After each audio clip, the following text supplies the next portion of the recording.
Chapter 4. The Testimony of Prehistoric Climatology. Ver illud erat, ver magnus agabat orbis. Virgil. One of the most startling and important of the scientific discoveries of the last 20 years has been that of the relics of a luxuriant Miocene flora in various parts of the Arctic regions. It is a discovery which was totally unexpected, and is even now considered by many men of science to be completely unintelligible, but it is so thoroughly established, and it has such an important bearing on the subjects we are discussing in the present volume, that it is necessary to lay a tolerably complete outline of the facts before our readers. A. R. Wallace, 1880.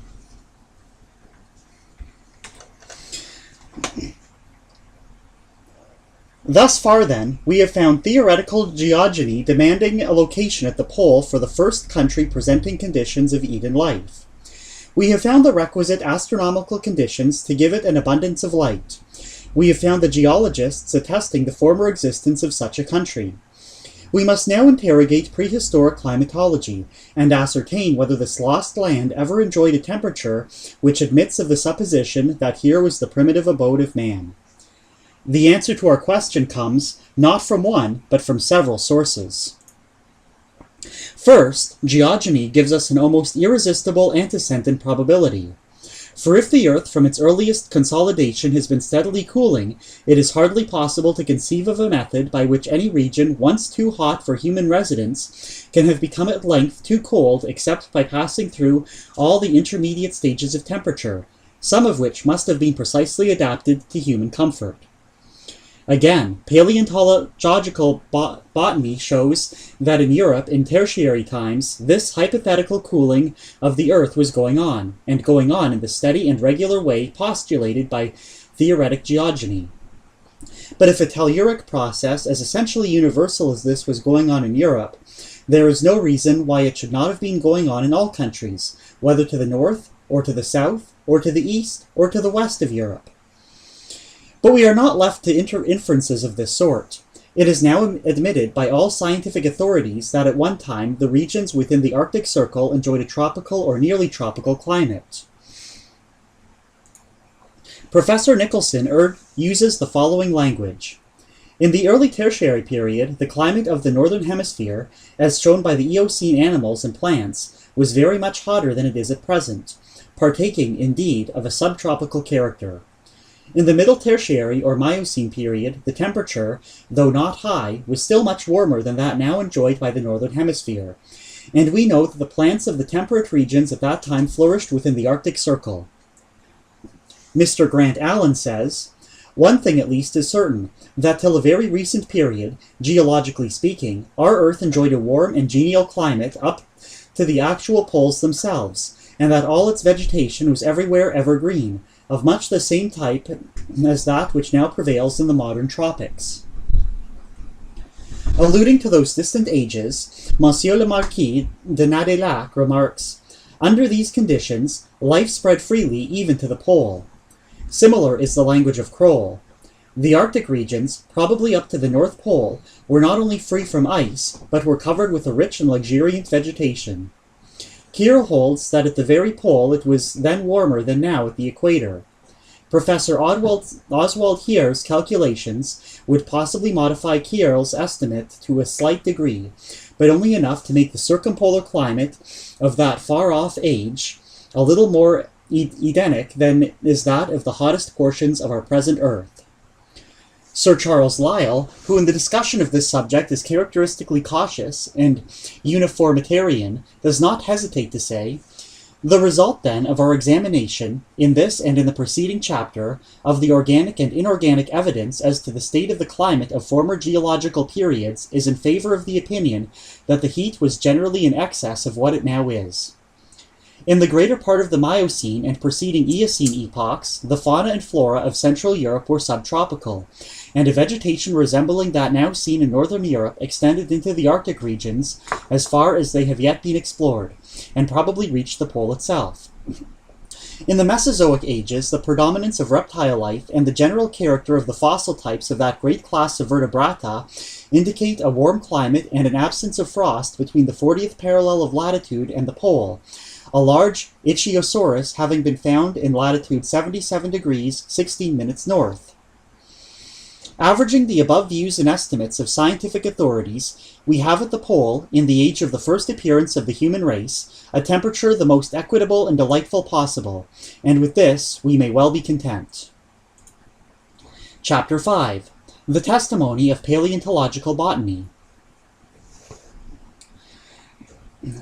Damals von dort aus diesem Bildungsgrund für die Pflanzenslidischer Briten im hohen Norden hat eine statelförmige Verbreitung von Typen stattgehabt. Professor Heer. It is now an established conclusion that the great aggressive faunas and floras of the continents have originated in the north, some of them within the Arctic Circle. Principal Dawson, 1883. All traditions of the primeval paradise require us to conceive of it as possessed of a tropical flora of the most beautiful and luxuriant sort, as adorned with every tree that is pleasant to the sight or good for food. Any theory, therefore, as to the site of Eden must of necessity present a locality where this condition could have been met. How is it with the hypothesis now under consideration? To reply that a polar Eden is scientifically admissible in this respect would be to state but a small part of the truth. So much might unhesitatingly be affirmed in view of the facts presented in the last chapter. Given in any country on the face of the globe, a long-continued tropical climate and a tropical vegetation may well be expected. Anything else would be so abnormal as to require explanation. But the study of paleontological botany has just conducted to a new and entirely unanticipated result.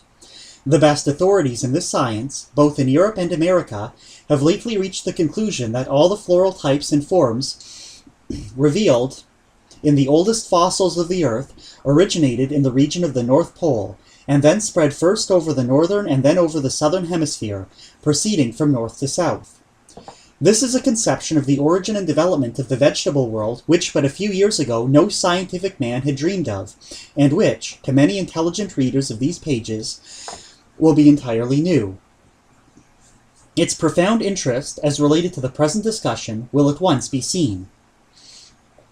Without attempting a chronological history of this remarkable discovery, or in any wise assuming to assign each pioneer student his share of the credit, we may say that Professor Asa Gray of America, Professor Oswald Heer of Switzerland, Sir Joseph Hooker of England, Otto Kunze of Germany, and Count G. de Saporta of France have all been more or less predominantly associated with the establishment of the new doctrine.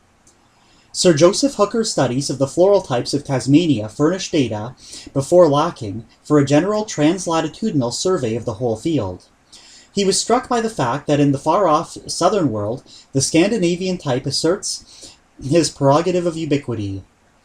Though at the time he seems not to have divided its significance, he clearly saw the paleontological and other vestiges of the great movement by which the far north has slowly clothed the north temperate, the equatorial, and the southern regions with verdure. In one passage, he describes the impression made upon him by the facts in the following graphic language.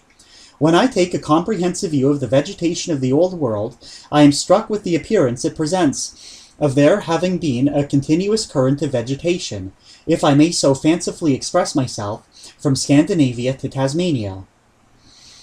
Light on this problem of the far south was soon to come from the far north. In 1868, Professor Oswald Heer of Zurich published his truly epoch-making work on the fossil flora of the Arctic regions, in which he modestly, yet with much confidence, advanced the idea that the Bildungserd, or mother region, of all the floral types of the more southern latitudes, was originally in a great continuous Miocene continent within the Arctic Circle, and that from this center the southward spread or dispersion of these types had been in a radial or outraying manner. His demonstration of the existence in Miocene times of a warm climate and of a rich tropical vegetation in the highest attainable Arctic latitudes was complete and overwhelming. Our latest geologists are still accustomed to speak of his result as one of the most remarkable geological discoveries of modern times. His theory of a primeval circumpolar mother region whence all floral types proceeded is also at present so little questioned that today among representative scholars in this field the absorbing and only question seems to be who first proposed and to whom belongs the chief honor of the verification of so broad and beautiful a generalization. Here, then, is a new and wonderful light just thrown upon the problem of the site of Eden. The theology, in some of its representatives, has anticipated the geologists in teaching that the Earth's vestment of vegetation originally proceeded from one primeval center, but it is the glory of paleontology to have located that center and to have given us an evidence scientifically valid. Wherever man originated, the biologist and botanist now know where was the cradle of some of the world's tenants. Whatever the direction of the first human migrations, we are now clear as to the direction of that great invasion of Arctic plants and animals, which in the beginning of Quaternary ages came southward into Europe. But it may be that the testimony of paleontological botany is not yet exhausted. What if it should at length appear that along with the plants prehistoric men, and civilized men at that, must have descended from the mother region of plants to the place where history finds them? Without any reference to or apparent recognition of the great anthropological interest of such a question, at least one botanist of Germany, reasoning from botanical facts and postulates alone, has reached precisely this conclusion. This savant is Professor Otto Kunze, who has made special studies of the cultivated tropical plants. What other botanists had found true of the wild flora in continents separated by wide oceans, he finds true of domesticated plants. But the problem of the spread of these plants from continent to continent raises peculiar and most interesting questions. Taking the banana plantain, which was cultivated in America before the arrival of Europeans in 1492, Professor Kunze asks, in what way was this plant, which cannot stand a voyage through the temperate zone, carried to America? The difficulty is that the banana is seedless, and can be propagated in a new country only by carrying thither a living root and planting it in a suitable soil. Its very seedlessness is evidence of the enormous length of time that it has been cared for by man. As the professor says, a cultivated plant which does not possess seeds must have been under culture for a very long period. We have not in Europe a single exclusively seedless, berry-beating cultivated plant, and hence it is perhaps fair to infer that these plants were cultivated as early as the middle of the diluvial period. But now as to its transportation from the Old World to the New, or vice versa. It must be remembered, he says, that the plantain is a tree-like, herbaceous plant, possessing no easily transportable bulbs, like the potato or the dahlia, nor propagable by cuttings, like the willow or the poplar. It has only a perennial root, which, once planted, needs hardly any care. After discussing the subject in all aspects, he reaches the twofold conclusion.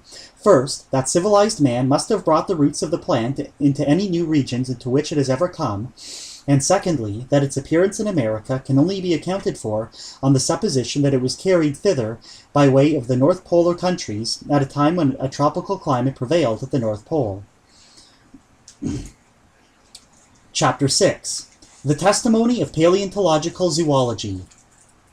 All the evidence at our command points to the Northern Hemisphere as the birthplace of the class, Mammalia, and probably of all the orders. Alfred Russel Wallace.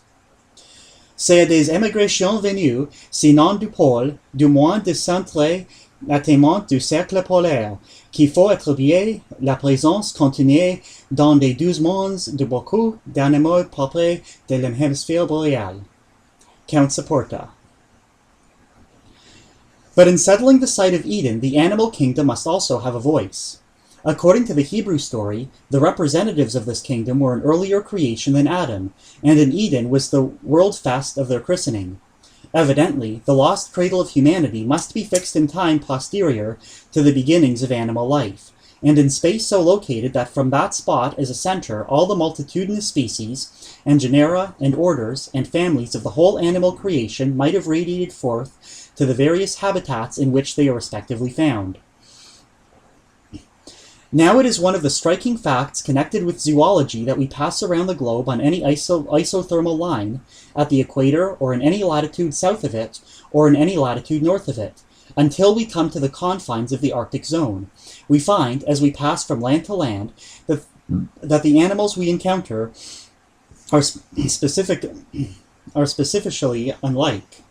Everywhere we find, along with the climatic and telluric conditions, different animals.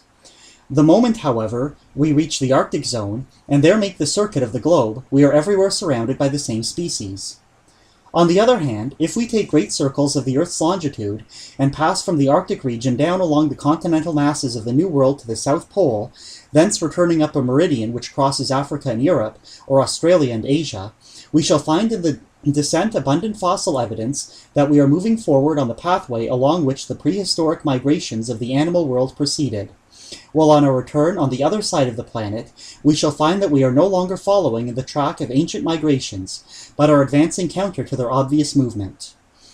All this is as true of the flora of the world as it is of the fauna, hence the language of the late Professor Orton. Only around the shores of the Arctic Sea are the same animals and plants found through every meridian, and in passing southward along the three principal lines of land, specific identities give way to mere identity of genera. These are replaced by family resemblances, and at last even the families become a measure distinct, not only on the great continents, but also on the islands, till every little rock in the ocean has its peculiar inhabitants. Another well-known naturalist says, "It should also be observed that in the beginnings of things, the continents were built up from north to south. Such has been, at least, the history of the North and South American and European-Asiatic and the African continents. And thus it would appear that north of the equator, at least, animals slowly migrated southward, keeping pace, as it were, with the growth and southward extension of the grand land masses which appeared above the sea in the Paleozoic ages. Hence, scanty as is the Arctic and temperate region of the earth at the present time, in former ages these regions were as prolific in life as the tropics now are, the latter regions, now so vast, having through all the tertiary and quaternary ages been undisturbed by great geological revolutions, and meanwhile been colonized by emigrants driven down by the incoming cold of the glacial period. As long ago as 1876, Mr. Alfred Russel Wallace wrote, "All the chief types of animal life appear to have originated in the great north temperate or northern continents, while the southern continents have been more or less completely isolated during long periods, both from the northern continent and from each other." And again, speaking of mammalia, he said, "All the evidence at our command points to the northern hemisphere as the birthplace of the class, and probably of all the orders." From all the facts, but one conclusion is possible, and that is that like as the Arctic Pole is the mother region of all planets, so it is the mother region of all plants, so it is the mother region of all animals, the region where, in the beginning, God created every beast of the earth after his kind, and cattle after their kind, and everything that creepeth on the earth after his kind. And this is the conclusion now being reached and announced by all comparative zoologists, who busy themselves with the problem of the origin and prehistoric distribution of the animal world.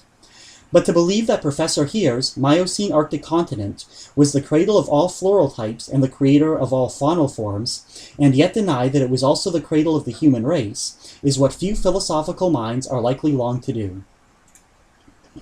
Chapter 7. The Testimony of Paleontological Anthropology and Ethnology. Quittons donc pour un instant les jardins d'Almide, et, nouveaux argonautes, parcourons la région hyperbolée. Cherchons y armés de patients et soutenant de scepticisme l'origine de la plupart des nations et des langues modernes, car même des habitants de l'Arctique et des autres peuples de la Grèce, object de notre savante idolâtre. Charles Purge, AD 1799. Telle est la théorie qui s'accorde la mieux avec la marche présumée des races humaines.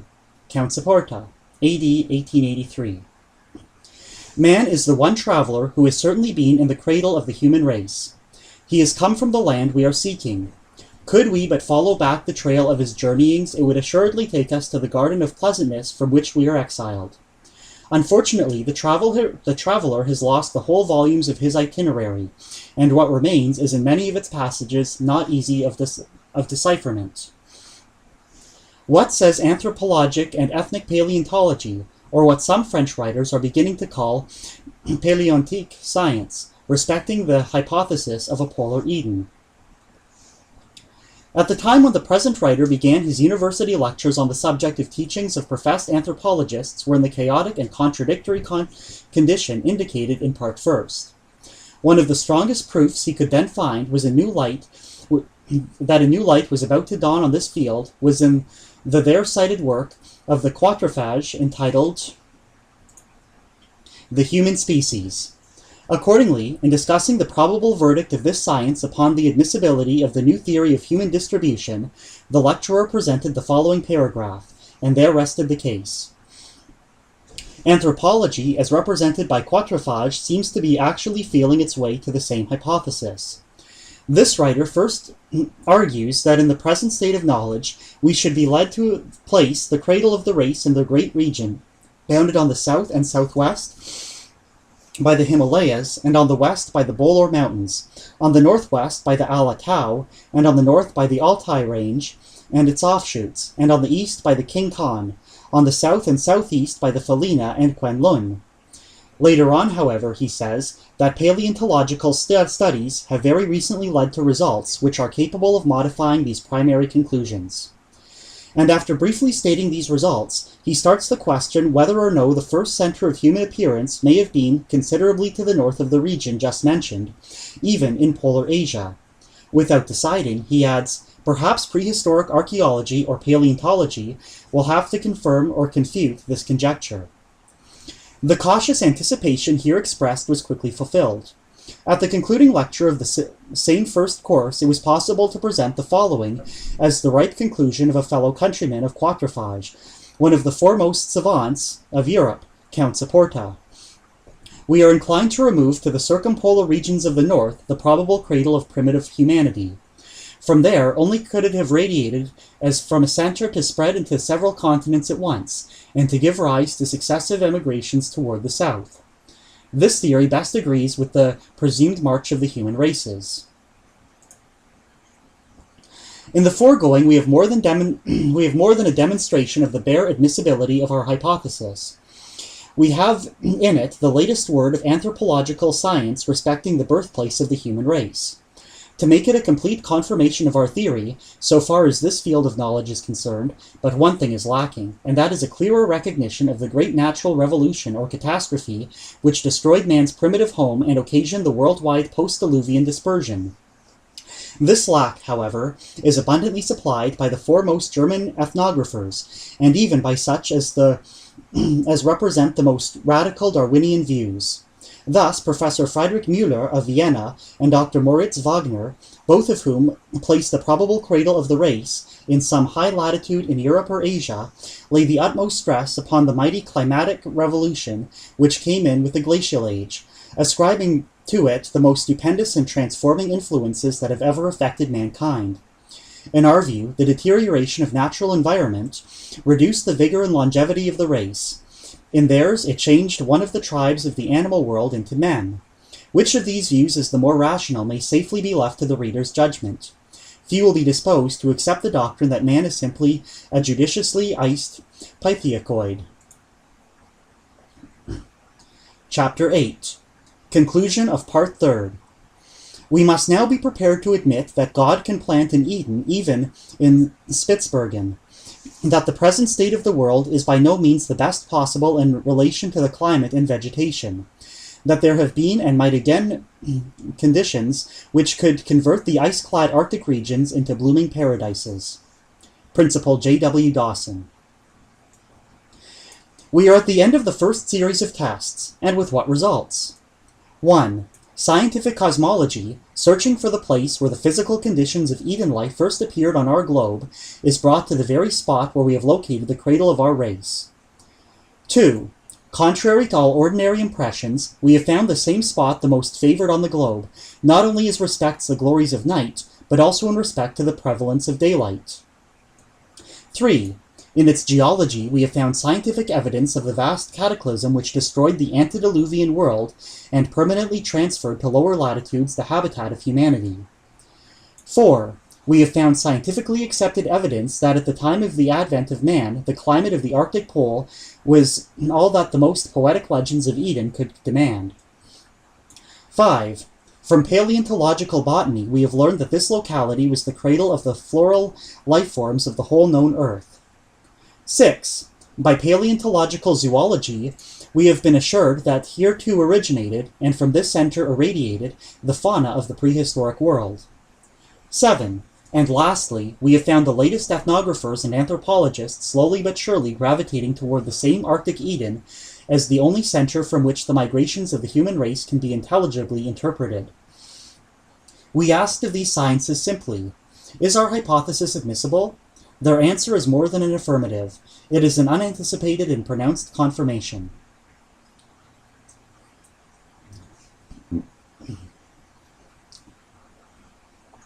Some months after the foregoing chapters had been written and delivered in lectures before classes of students in the university, a very interesting reinforcement of the views therein advanced appeared in a little work by Mr. G. Hilton Scribner of New York, entitled, Where Did Life Begin? As Mr. Scribner was conducted to a belief in the North Polar origin of all races of living creatures by considerations quite independent of those mythological and historical ones which first led the present writer to the same opinion, the reader of these pages will find in the following extracts a special incentive to procure and read the entire treatise from which they are taken. That two minds starting with such entirely different data should have reached so nearly simultaneously one and the same conclusion, touching so different and many-sided a problem, is surely not without significance. Our first extract is from pages 21 through 23, where the following summary of previous reasonings and conclusions is given. We may therefore safely conclude, if the code of natural laws has been uniformly in force, first, that life commenced on those parts of the earth which were first prepared to maintain it, at any rate that it never could have commenced elsewhere. Second, as the whole earth was at one time too hot to maintain life, so those parts were probably first prepared to maintain it in which cooled first. Third, that those parts which received the least heat from the sun, and which radiated heat most rapidly into space, in proportion to mass, and had the thinnest mass to cool, cooled first. Fourth, that those parts of the Earth's surface, and those only, answering to these conditions of the Arctic and Antarctic zones. Fifth, that as these zones were at one time too hot, and certain parts thereof are now too cold, for such life as inhabits the warmer parts of the earth, these now colder parts, in passing from the extreme heat to the extreme cold, must have passed slowly through temperatures exactly suited to all plants and all animals in severalty which now live or have ever lived on the earth. Sixth, if the concurrent conditions which have usually followed lowering temperature followed the climatic changes in this case, life did commence on the earth within one or both of certain zones surrounding the poles, and sufficiently removed therefrom to receive the least amount of sunlight necessary for vegetal and animal life. It seems almost superfluous to say that those parts of the earth which first became cool enough to maintain life had a climate warmer at that time than that which we now call torrid. It was, for an epoch, and probably a very long one, as hot as it could be and maintain life. It is also quite obvious, in the light of the foregoing considerations, that as the temperate zones have always received more heat from the sun, and have had more mass per square foot to cool, in proportion to radiating surface, than the polar zones, so, on the other hand, they have always received less heat from the sun and have had less mass to cool, in proportion to radiating surface, than the torrid zone. And so in the Arctic zones, cooled from a tropical to what we now call a temperate climate, the temperate zones had cooled down to that temperature which we now call a torrid climate, while the equatorial belt was still too hot for any form of life. Thus, the lowering of temperature, climatic change, and that life which made its advent in these zones surrounding the poles have crept then slowly along, pari passu, from these polar regions to the equator. Farther on, he claims that the progressive cooling of the region at the pole is all sufficient, as a natural cause, to account for that dispersion of life, vegetable and animal, which proceeded from the Arctic center southward. As might be readily supposed, these Arctic regions which first became cool enough to maintain life would from the same causes be the first to become too cold for the same purpose. And this cold would occur first as a temperate climate near and around the pole, At any rate, in the center of a zone just sufficiently removed from the pole to combine the influence of the sun with its own cooling temperature so as to become the first fit habitation of life. This central cold creating a temperate climate would thus have become the first and all-sufficient cause of a dispersion and distribution of both the tropical plants and animals over another zone next south, next further removed from the pole, and next sufficiently cool to maintain such life. Moreover, this cooler climate occurring in the center would have driven out and dispersed such life equally in all possible directions. So, if the first habitable zone included the northernmost land of all the great continents which converge around the North Pole, this dispersion from an increasing cold to the north of each of them would have sent southward plants and animals from a common origin and ancestry to people and to plant all the continents of the earth, with the possible exception of Australia, whose flora and fauna are certainly anomalous and possibly indigenous. In Section 4, the author briefly touches upon some of the surface features of the globe peculiarly favorable to the southward migration of plants and animals. Let us now see how admirably the Earth is adapted, by its surface formation and topography, for a southern migration from a zone surrounding the North Pole. In the first place, nearly the whole of the Earth's surface, and all the northern hemisphere, is corrugated north and south with alternate continents, and deep-sea channels almost from pole to pole. Both the eastern and western continents extend unbroken land connections from the Arctic zone through the northern temperate, the torrid, and through the southern temperate, almost to the Antarctic zone. Between these great continents lie the deep oceans, whose channels run north and south through as many degrees of latitude. The great air and ocean currents run north or south. All the mountain ranges of the western continent and many of the eastern continents run mainly north and south. Nearly all the great rivers of the northern hemisphere run north or south. To a southern migration, in other words, a migration from the Arctic region toward the equator, these peculiarities of topography, these great corrugations and mountain ranges, these channels and currents are roads and vehicles, guides and helps, while to an east and west migration the same features are not only obstacles and hindrances, but in the main barriers insuperable. The impassability of mountain ranges for most plants is shown by the fact that strongly marked varieties in great numbers and many distinct species occur upon the eastern slopes of the Rocky Mountains, the Sierra Nevadas, the Alleghenies, and even lower ranges, which are not found at all upon their western sides, and vice versa. Such a condition of things, incompatible as it is with an eastern and western migration, is quite consistent, however, with a north and south movement. For all the climatic conditions, especially that of rainfall, are so different on the opposite sides of all long mountain ranges that the same variety, split and separated by the northern extremities of these ranges, would, in moving southward along their eastern and western sides, and encountering such diverse conditions, have become in course of time, under the laws of adaptation, distinct varieties, and probably different species. It may be well now to examine some of the conditions assisting this movement. Hot air being lighter than cold, the heated air of the northern equatorial belt has always risen and passed mainly toward the North Pole, in an upper current, while the cooler and heavier currents from the north have swept southward, hugging the surface of the continents, laden with pollen, minute germs and spores, and all the winged seeds of plants, bending grass and shrubs and trees constantly to the southward, and so, by small yearly increments, moving the whole vegetal kingdom through valleys and along the sides of mountain ranges, down the great continents, always moving with, and never across, these great surface corrugations. It is unnecessary to add that all insects and herbivorous animals would follow the plants, or that the birds and carnivorous animals would follow the herbivorous animals and the insects. So, too, the currents of the ocean have been established in obedience to similar laws. As hot water is lighter than cold, great surface currents have been formed in both the Atlantic and Pacific Oceans, flowing from the equator to the Arctic regions, while the cooler and heavier currents from the Arctic have swept the floor of both oceans from shore to shore to the southward, carrying all kinds of marine life from the pole toward the equator with them. It may be well in this connection to allude to another fact seriously affecting the bottom currents from the pole toward the equator of both air and ocean.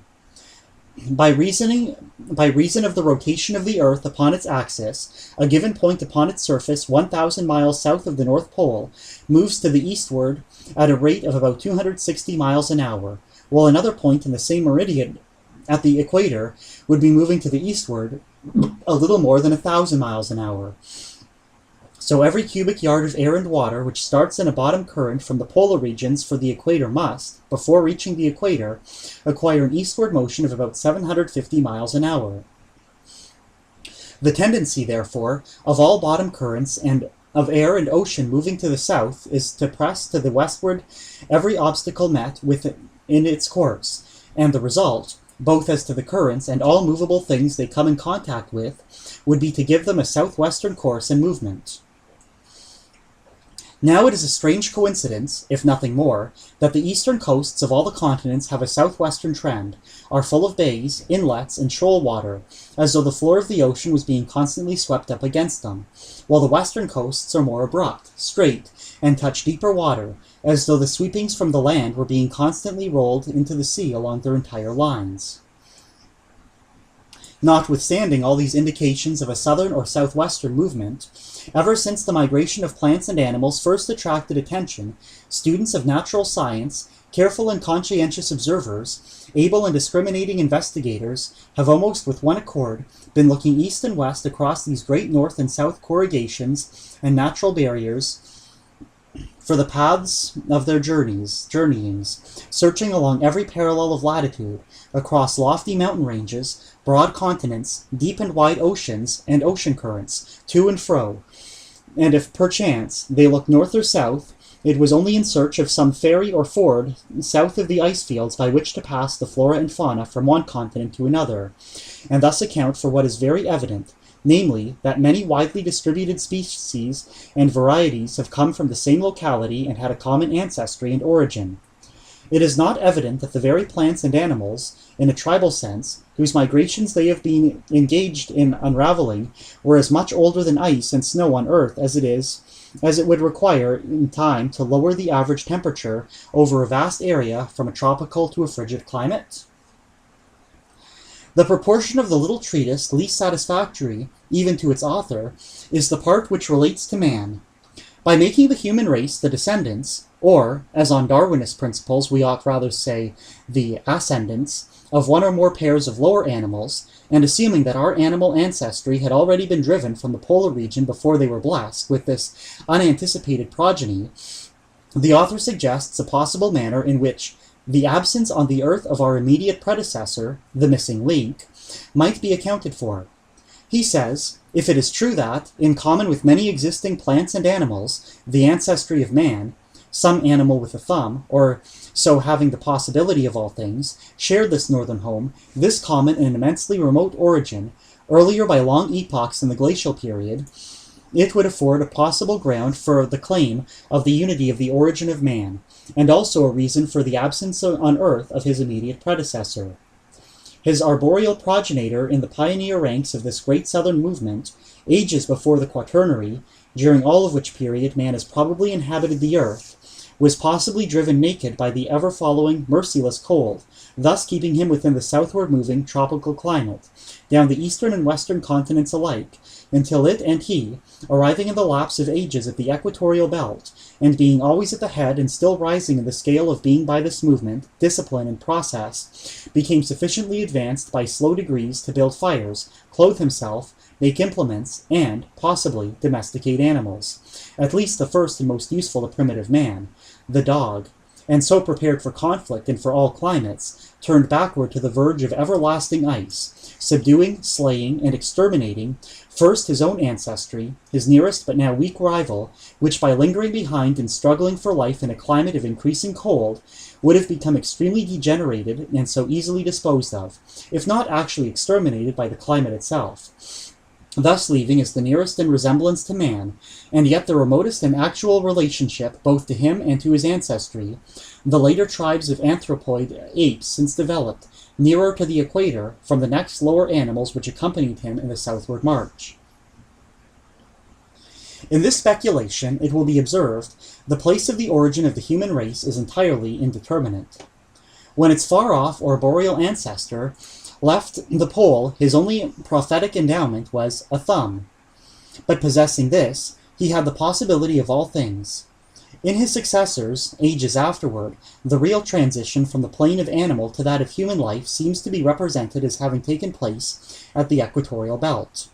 Unfortunately, however, for the theory, the claim of the new men to the virtue and the name of humanity was now poorer than before the change, for their first act was to turn fiercely upon those who brought them into being, subduing, slaying, and exterminating their own ancestry in a frenzy worse than brutal. The shock to the feelings of the nearer but younger relatives of the massacred victims, the mild-mannered apes, must have been violent in the extreme. In fact, among all the tens of thousands of their descendants, not one, from that day to this, has ever been seen to smile. But in justice to our author, it should be stated that he attaches little, if any, weight to this Darwinistic episode. He frankly says, "This last proposition, however, is but a vague and very deductive supposition, for which nothing is claimed beyond a possibility or bare probability." It is possible that he is only slyly indulging in a bit of quiet pleasantry at the expense of the new school anthropogenists. Whether so or not, he hastens without further words to return it from the impregnable positions of his main argument, and to reinforce them by a fresh study of the power and function of heat in the cosmic unfoldment and distribution of life. The next two divisions of the present work will show us that the birth memories of mankind conduct us, not to the equatorial belt, but to the polar world, and that, in Mr. Scribner's answer to the question, where did life begin, human as well as floral and faunal life should be included. After examining these fresh lines of evidence, it is believed that the reader will find more impressive than ever the words with which our author concludes his charming tractate. Thus the Arctic zone, which was earliest in cooling down to the first and highest heat degree in the great life gamut, was also first to become fertile, first to bear life, and first to send forth her progeny over the earth. So too, in obedience to the universal order of things, she was first to reach maturity, first to pass all the subdivisions of life-bearing climate, and finally the lowest heat degree in the great life range, and so the first to reach sterility, old age, degeneration, and death. And now, cold and lifeless, wrapped in her snowy winding sheet, the once fair mother of us all rests in the frozen embrace of an ice-bound and everlasting sepulchre.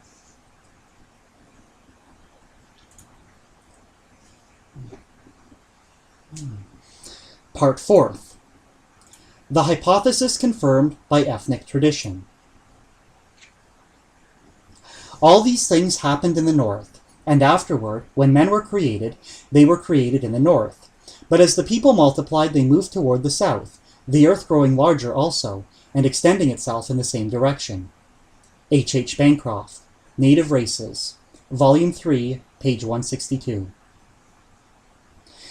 Il y a donc beaucoup d'apparences que les peuples du Nord, en descendant vers le Midi, y portant des emblèmes relatifs au physique de leur climat, et ces emblèmes sont devenus des fables, puis des personnages, puis des dieux, dans des imaginations vives et prêtes à tout animer, comme celle des Orientaux.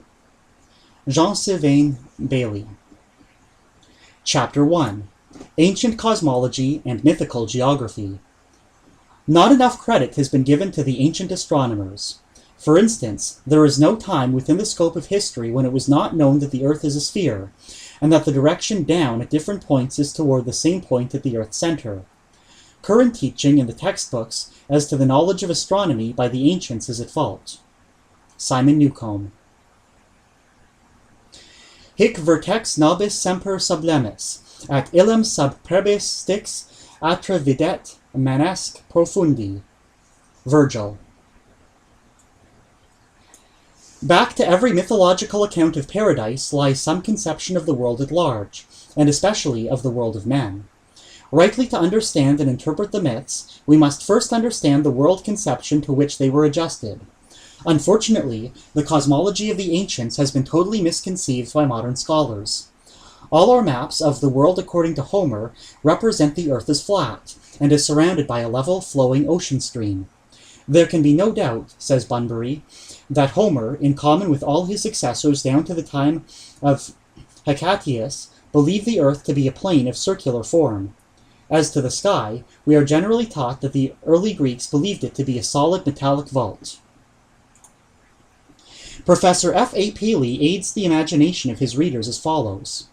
We might familiarly illustrate the Hesiodic notion of the flat circular earth and the convex overarching sky by a circular plate with a hemispherical dish cover of metal placed over it and concealing it. Above the cover, which is supposed to rotate on an axis, polos, live the gods. Round the inner concavity is the path of the sun, giving light to the earth below. That all writers upon Greek mythology, including even the latest, should proceed upon the same assumptions as the professed Homeric interpreters and geographers building upon their foundations is only natural, and that the current conceptions of the cosmology of the ancient Greeks should profoundly affect current interpretations of the cosmological and geographical data of other ancient peoples is also precisely what the history and interrelationships of modern archaeological studies would lead one to expect. It is not surprising, therefore, that the earth of the ancient Hebrews, Egyptians, Indo-Aryans, and other ancient peoples have been assumed to correspond to the supposed flat earth of the Greeks. A protracted study of the subject has convinced the present writer that this modern assumption as to the form of the Homeric earth is entirely baseless and misleading. He has, furthermore, satisfied himself that the Egyptians, Akkadians, Assyrians, Babylonians, Phoenicians, Hebrews, Greeks, Iranians, Indo-Aryans, Chinese, Japanese, in fine, all the most ancient historic peoples, professed in their earliest traceable periods a cosmology essentially identical, and one of a far more advanced type than had been attributed to them. The purpose of this chapter is to set forth and illustrate this oldest known conception of the universe and its parts. In ancient thought, the grand divisions of the world are four, to wit, the abode of the gods, the abode of living men, the abode of the dead, and finally, the abode of demons. To locate these in right mutual relations, one must begin by representing to himself the earth as a sphere or spheroid, and as situated within, and concentric with, the starry sphere, each having its axis perpendicular and its north pole at the top. The pole star is thus in the true zenith, and the heavenly heights centering about it are the abode of the supreme god or gods.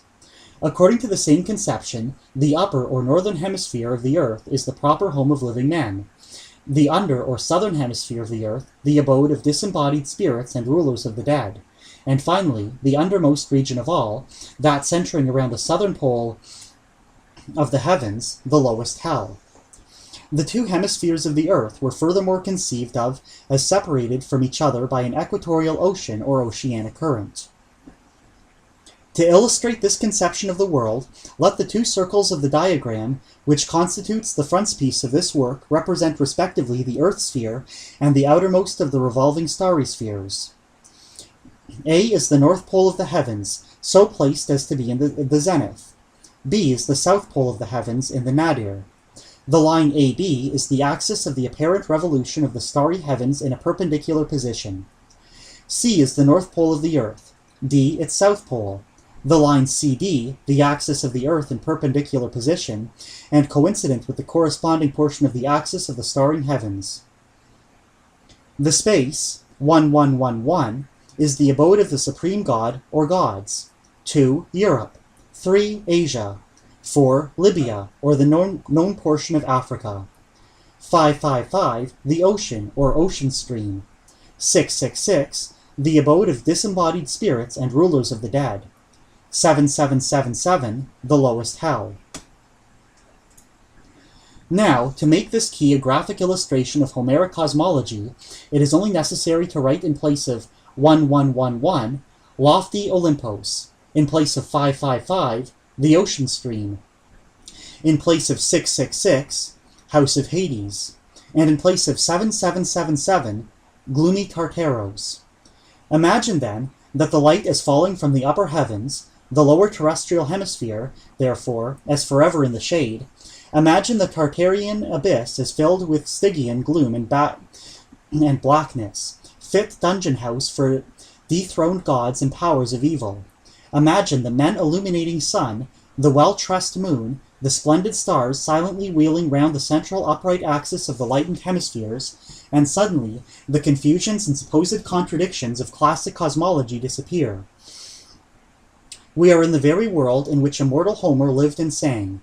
It is no longer an obscure crag in Thessaly, from which heaven-shaking Zeus proposes to suspend the whole earth and ocean.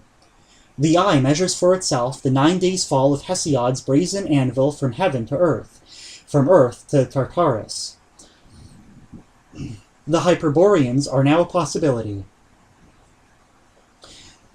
Now a descensus ad Inferos can be made by voyagers in the Black Ship.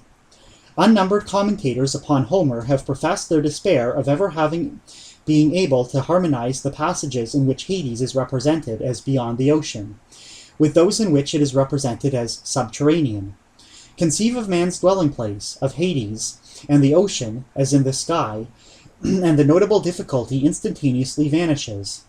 Interpreters of the Odyssey have found it impossible to understand how the westward and northward sailing voyager could suddenly be found in waters and amid islands unequivocally associated with the east.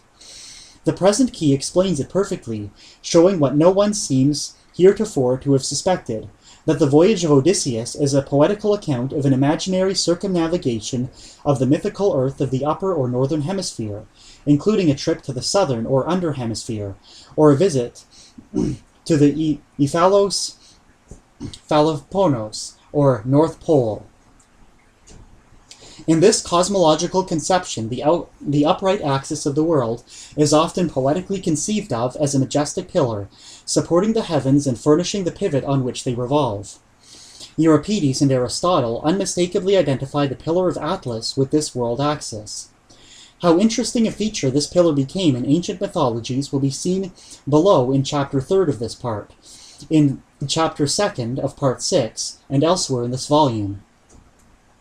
Again, according to this view, the highest part of the earth, its true summit, would of course be at the North Pole. And since the whole of the upper or northern hemisphere would in this case be conceived of as rising on all sides from the equatorial ocean toward that summit, nothing would be more natural than to view the entire upper half of the earth as itself a vast mountain, the mother and support of all lesser mountains. Moreover, as the abode of the supreme god or gods was thought to be directly over the summit of the earth, it would be extremely easy for the imagination to carry the summit of so stupendous a mountain into and far above the clouds, and even to extend to such a height that the gods of heaven might be conceived as having their abode upon its top. This is precisely what became to pass, and hence in the cosmology of the ancient Egyptians, Akkadians, Assyrians, Babylonians, Persians, Indians, Chinese, and others, we find, under various names, but always easily recognizable, this Weltberg, or Mountain of the World, situated at the North Pole of the earth, supporting or otherwise connecting with the city of the gods, and serving as the axis around which sun, moon, and stars revolve. Often we also find evidence that the under hemisphere was in like manner conceived of as an inverted mountain antipodal to the mountain of the gods, and connecting at its apex with the abode of demons. The adjoining figure may illustrate this conception of the earth, the upper protuberance being the mount of the gods, the lower the inverted mount of demons. A clear view of the first of these remarkable world mountains is so essential to any right understanding of mythical geography and of the mythical terrestrial paradise that a more extended examination of the subject seems a necessity. Beginning with the Egyptians, we may note this remarkable fact, that notwithstanding his sharing the common and mistaken modern assumption that the Egyptians conceived of the earth as flat, Brugsch, confessedly the foremost authority in ancient Egyptian geography, places the highest and most sacred part of the Egyptians' earth at the north, making the land there to rise until in actual contact with heaven. He also places at the farthest southern extremity of the earth another lofty mountain, Apanto, or Tapanto, literally the horn of the world. Now, while several professed Egyptologists have recently come to the conviction that the earth of the Egyptians was a sphere, no one has brought out the fact that these two heights are two antipodal polar projections of the spherical earth, the upper or celestial one being the mount of the gods, and the lower or infernal one the mount of demons. Of the former, the following passage in the Book of Hades may naturally be understood to speak. Draw me, the nocturnal sun, infernal ones. Retreat towards the eastern heavens, toward the dwellings which support Sar, that mysterious mountain that spreads light among the gods, or that I may spread light among the gods, who receive me when I go forth from amongst you, from the retreat. To the inverted infernal mountain seem to apply the expressions in chapter 150 of the Book of the Dead. Oh, the very tall hill in Hades, the heaven rests upon it. There is a snake or dragon upon it. Sati is his name, etc. In another chapter of the same book, a place is spoken of as the inverted precinct, which place is Hades. Moreover, the translator of another text, called the Book of Hades, describes a pendant mountain as a curious feature of the vignette illustrations of the original. This can hardly be anything other than Apento, the inverted mountain of Hades. The Akkadians, who antedated even the most ancient empires of the Tigro-Euphrates Valley, had in like manner a mountain of the world, which was unlike all other mountains in that it was a support on which the heavens rested and around which they revolved. It was called Karsak Kura. It was so rich with gold and silver and precious stones as to be dazzling to the sight. An ancient Akkadian hymn respecting it uses this language. O mighty mountain of Bel, Im Karsak, whose head rivals heaven, whose root is in the holy deep. Among the mountains like a strong wild bull it lieth down. Its horn like the brilliance of the sun is bright. Like the star of heaven it is filled with sheen. In another hymn, apparently of great antiquity, we find the goddess Istar addressed as Queen of this mountain of the world, which is further located and identified by its connection with the axis of heaven, and with the four rivers of the Akkadian paradise. Lenormand places this mountain in the north, but sometimes incorrectly in the east or northeast, and makes it the Lieu de l'Assemblée des Dieux. But when he locates the corresponding antipodal mountain of Hades in the west, instead of the south, he seems to have gone entirely beyond the evidence. At least, Dr. Friedrich Dietzlich affirms that the cuneiform literature thus far known, he has discovered no trace of such a location. But on the question of the site of these mountains, more will be said in chapter 6 of the present division. The Assyrians and Babylonians inherited the Akkadian conception.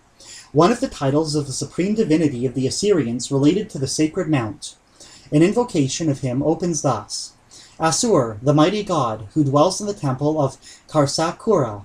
An Assyrian hymn speaks of the feats of the silver mountain, the heavenly courts. And the translator makes the expression refer to this Assyrian Olympos. Sayce finds in the following a plain reference to the same. I am lord of the steep mountains, which tremble whilst their summits reach the firmament. The mountain of alabaster, lapis, and onyx, in my hand I possess it. How current the idea must have been among the Babylonians is shown by the rhetorical use made of it by the prophet Isaiah. Rebuking the arrogance of the king of Babylon and pre-announcing him to his doom, the prophet beholds his fall as already accomplished, and in a passage of wonderful pictorial power and beauty explains, How art thou fallen from heaven, O Lucifer, son of the morning? How art thou cut down to the ground, which didst weaken the nations? For thou hast said in thine heart, I will ascend into heaven. I will exalt my throne above the stars of God. I will sit also upon the mount of the congregation in the sides of the north, or more correctly, in the uttermost parts of the north, in the extreme northern regions. I will ascend above the highest of the clouds. I will be like, or equal to, the Most High. Yet thou shalt be brought down to Sheol, to the sides, or regions of the pit. Since the publication of Gesenius's commentary on this passage, and his excursus upon the Götterberg im Norden, appended to it, no question has remained in the minds of scholars as to the character of the Har Mod, the mount of the congregation in the far-off north. Among the Chinese we find a similar celestial mount, the mythical Quen Lun. It is often called simply the Pearl Mountain. On its top is paradise, with a living fountain from which flow in opposite directions the four great rivers of the world. Around it revolve the visible heavens, and the stars nearest to it, that is nearest to the pole, are supposed to be the abodes of the inferior gods and genii. To this day, the Taoists speak of the first person of their Trinity as residing in the metropolis of Pearl Mountain, and in addressing him, turn their faces to the northern sky. A striking parallel to the Egyptian and Akkadian idea of two opposed polar mountains, an Arctic and an Antarctic, the one celestial and the other infernal, is found among the ancient inhabitants of India.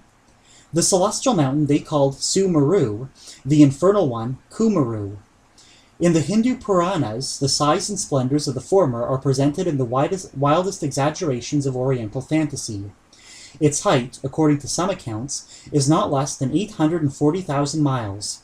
Its diameter at the summit, 320,000. Four enormous buttress mountains, situated at mutually opposite points of the horizon, surround it. One account makes the eastern side of Meru of the color of the ruby, its southern that of the lotus, its western that of gold, and its northern that of coral. On its summit is the vast city of Brahma, 14,000 leagues in extent. Around it, in the cardinal points and the intermediate quarters, are situated the magnificent cities of Indra and the other regents of the spheres. The city of Brahma, in the center of the eight, is surrounded by a moat of sweet-flowing celestial waters, a kind of river of the water of life, Ganga, which, after encirculating the city, divides into four mighty rivers flowing toward four opposite points of the horizon, and descending into the equatorial ocean which engirdles the earth. Sometimes Mount Meru is represented as planted so firmly and deeply in the globe that the Antarctic or infernal mountain is only a projection of its lower end. Thus, the Surya Siddhanta says, "A collection of manifold jewels, a mountain of gold, is Meru, passing through the middle of the earth globe, and protruding on either side. At its upper end are stationed, along with Indra, the gods and the great sages. At its lower end, in like manner, the demons have their abode, each the enemy of the other. Surrounding it on every side is fixed, next, this great ocean, like a girdle about the earth, separating the two hemispheres of the gods and of the demons." Conceiving of Meru in this way, as a kind of core extending through the earth and projecting at each pole, one can easily understand the following passage in which two pole stars are spoken of instead of one. In both, i.e. the two opposite directions from Meru, are two pole stars fixed in the midst of the sky. As these mark the two opposite poles of the heavens, it is correctly added that to those who are situated in places of no latitude, i.e. on the equator, both these pole stars have their place in the horizon. Farther on in the same treatise, the common designation used for the northern hemisphere is the hemisphere of the gods, and for the southern the hemisphere of the Asuras, or demons. A picture of the earth of the Hindus, showing the exact position of Meru and its buttress mounts, will be given below in Chapter 4 of the present part. That the cosmology of ancient India should have been retained and propagated in its main features by all followers of Buddha was only natural. Accordingly, in their teachings, our earth, and every other, has its Sumeru, around which everything centers. Its top, according to the Nyayanusara Shastra, is foursquare, and on it are situated the 33 heavens. Each face of the summit measures 80,000 yojanas. Each of the four corners of the mountain top has a peak 700 yojanas high. These, of course, are simply the four buttress mountains of the Hindu Meru, lifted to the summit and made the culminating peaks. They are ornamented, we are told, with the 7 precious substances: gold, silver, lapis lazuli, crystal, cornelian, coral, and ruby. One of the cities on the summit is called Sudarsana, or Bellevue. It is 10,000 yojanas in circuit. The storied gates are 1.5 yojanas high, and there are 1,000 of these gates, fully adorned. Each gate has 500 blue-clad celestial guards, fully armed. In its center is a kind of inner city called the Golden City of King Sakra, whose pavilion is 1,000 yojanas in circuit, and his floor is of pure gold, inlaid with every kind of gem. This royal residence has 500 gates, and on each of the 4 sides are 100 towers, within each of which there are 1,700 chambers, each of which chambers has within it 7 Devis, and each Devi is attended by 7 handmaidens. All these Devis are consorts of King Sakra, with whom he has intercourse in different forms and personations, according to his pleasure. The length and breadth of the 33 heavens is 60,000 yojanas. They are surrounded by a 7-fold city wall, a 7-fold ornamental railing, a 7-fold row of tinkering curtains, and beyond these a 7-fold row of talas trees. All these encircle one another, and are of every color of the rainbow, intermingled and composed of every precious substance. Within, every sort of enjoyment and every enchanting pleasure is provided for the occupants. Outside this wonderful city of the gods, there is on each of its 4 sides a park of ravishing beauty. In each park there is a sacred tower erected over personal relics of Buddha. Each park also has a magic lake, filled with water possessing 8 peculiar excellences. Thus beauties are heaped upon beauties, splendors upon splendors, marvels upon marvels, until in sheer despair the wearied and exhausted imagination abandons all further effort at definite mental representation. It is worthy of note that, while most scholars have supposed the Sumeru of Buddhism to be simply a development of the Indian idea, Mr. Beale, a high authority, has, in one of his latest publications, claimed for it an independent and coordinate, if not primitive, character. Other peculiarities in Buddhist cosmography, especially the detachment of Uttrakuru and of Jambudvipa from Mount Meru, in both of which particulars the Buddhist cosmos differs from the Puranic, lend some apparent confirmation to this claim. In ancient Iranian thought, this same celestial mountain presents itself to the student. Its name is Hara Berzati, the mythical Alborj, the seat of the genii. Around it revolve sun, moon, and stars. Over it leads the path of the blessed to heaven. The following description of it in one of the invocations of Rashnu in the Rashanyat forcibly reminds one of the Odyssean description of the heavenly Olympos. Whether thou, O holy Rashnu, art on the Hara Berzati, the bright mountain around which the many stars revolve, where come neither night nor darkness, nor no cold wind and no hot wind, no deathful sickness, no uncleanness made by the devas, and the clouds cannot reach up to the Harati Bariza, we bless Rashnu. The following description is from Lenormant. Like the Meru of the Indians, Harabarazati is the pole, the center of the world, the fixed point around which the sun and the planets reform their revolutions. Analogously of the Ganja of the Brahmins, it possesses the celestial fountain Ardvisura, the mother of all terrestrial waters and the source of all good things. In the midst of the lake formed by the waters of the sacred source grows a single miraculous tree, similar to the jambu of the Indian myth, or else 2 trees, corresponding exactly to those of the biblical Gan Eden. There is the garden of Ahura Mazda, like that of Brahma on Meru. Thence the waters descend toward the 4 cardinal points in 4 large streams, which symbolize the 4 horses attached to the car of the goddess of the sacred source, Ardvisura Anahita. These 4 horses recall the 4 animals placed at the source of the paradisic rivers in the Indian conception. The Hellenic and Roman myths concerning the world mountain were numerous, but in later times not a little confused, as Idler has learnedly shown. By some, as for example Aristotle, it was identified with the Caucasus, and it was asserted that its height was so prodigious that after sunset its head was illuminated a third part of the night, and again a third part before the rising of the sun in the morning. This identification explains the later legend, according to which, in order to prove his rightful lordship of the world, Alexander the Great plucked the shadowless lance, the earth's axis, out of the topmost peak of the Taurus Mountains. More commonly, the mount is called Atlas, or the Atlantic Mountain. Proclus, quoting Heraclitus, says of it, its magnitude is such that it touches the ether and casts a shadow of 5,000 stadia in length. From the 9th hour of the day the sun is concealed by it, even to his perfect immersion under the earth. Strabo's account of it is full of the legendary features characteristic of an earthly paradise. The olive trees were of extraordinary excellence, and there were and there were 7 varieties of refreshing wine. He informs us that the grape clusters were a cubit in length, and the vine truck sometimes so thick that 2 men could scarcely clasp round one of them. Herodotus describes the mountain as very tapering and round, so lofty, moreover, that the top, they say, cannot be seen, the clouds never quitting it either summer or winter. The natives call this mountain the Pillar of Heaven, and they themselves take their name from it, being called Atlantes. They are reported not to eat any living thing and never to have any dreams.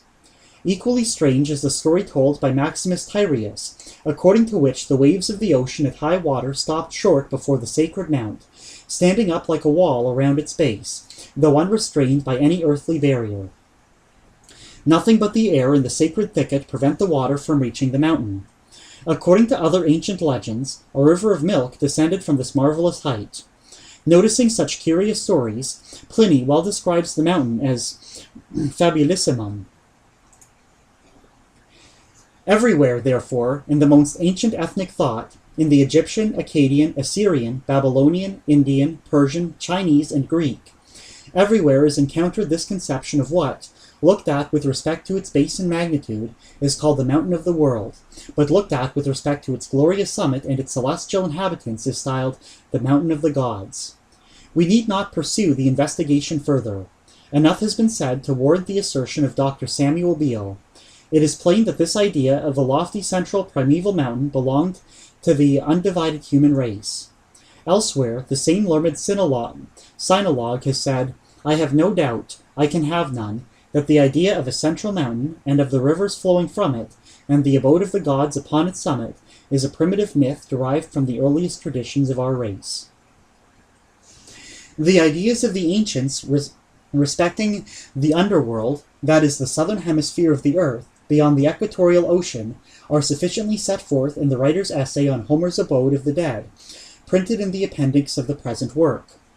In all these studies, one important caution has too often been overlooked.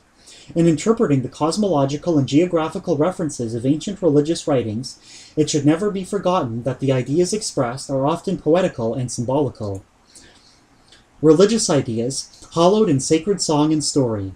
If, some thousands of years hence, one of Macaulay's archaeologists of New Zealand were to try to ascertain and set forth the geographical knowledge of the Christian England of today by a study of a few fragments of English hymns of our period, critically examining every expression about a certain wonderful mountain located sometimes on earth and sometimes in heaven, and being the varying name of Sion or Zion, then making a microscopical study of all the references to the strange river, which according to the same texts would seem to be variously represented as dark, and is possessed of stormy banks, and as rolling between the stronger living in England and the abode of the dead located in Western Asia, and called Canaan, a river sometimes addressed and represented as so miraculously discriminating as to know for whom to divide itself, letting them cross over dry shod.